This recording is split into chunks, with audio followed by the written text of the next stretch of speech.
कि आप बारंबार बोलते हो कि चलना साधना है, ये परिक्रमा साधना है, ये परिक्रमा उपासना है, तो ये साधना उपासना किसकी?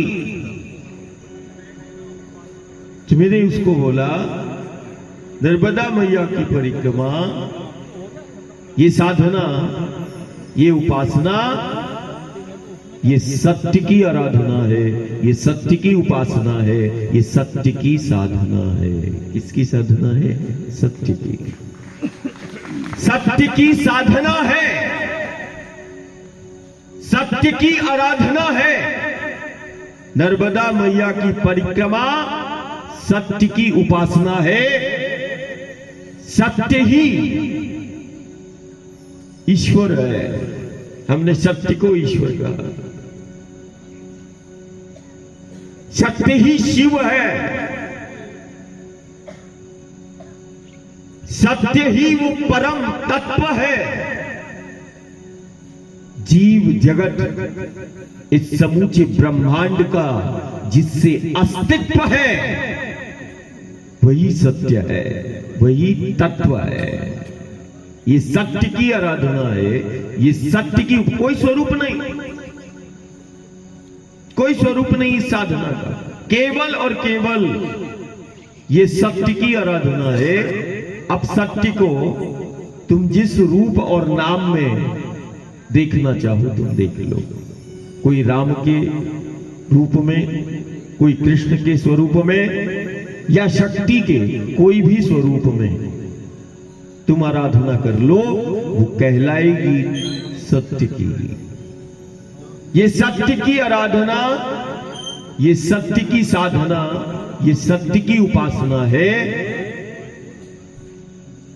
जिसे हम नर्मदा मैया की परिक्रमा कह रहे हैं। एक ऐसी साधना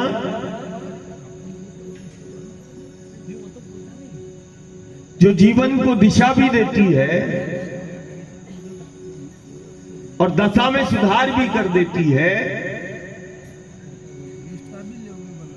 जहां मात्र चलना है, और हम रोज परिक्रमावासी से कहते हैं और तटवासी से भी कहते हैं,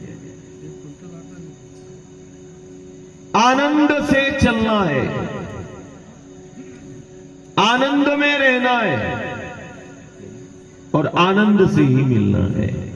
ये साधना का मूल मंत्र है। क्या है? आनंद से चलना है, आनंद में रहना है और आनंद से ही अपनों से, समाज से, परिवार से मिलना है। साधना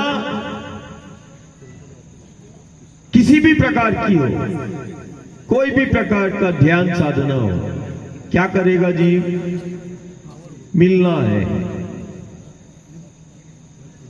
मिलना है, साधना है। ये आनंद से चलना, आनंद से रहना और आनंद में ही मिलना, ये साधना का मूल मंत्र है। हर स्थिति परिस्थिति में आनंद से रहना है, आनंद से वंचित नहीं होना है, आनंद में रहना, आनंद में चलना और आनंद से ही एक दूसरे से मिलना। ये बहुत बड़ी उपासना है, बहुत बड़ी साधना है।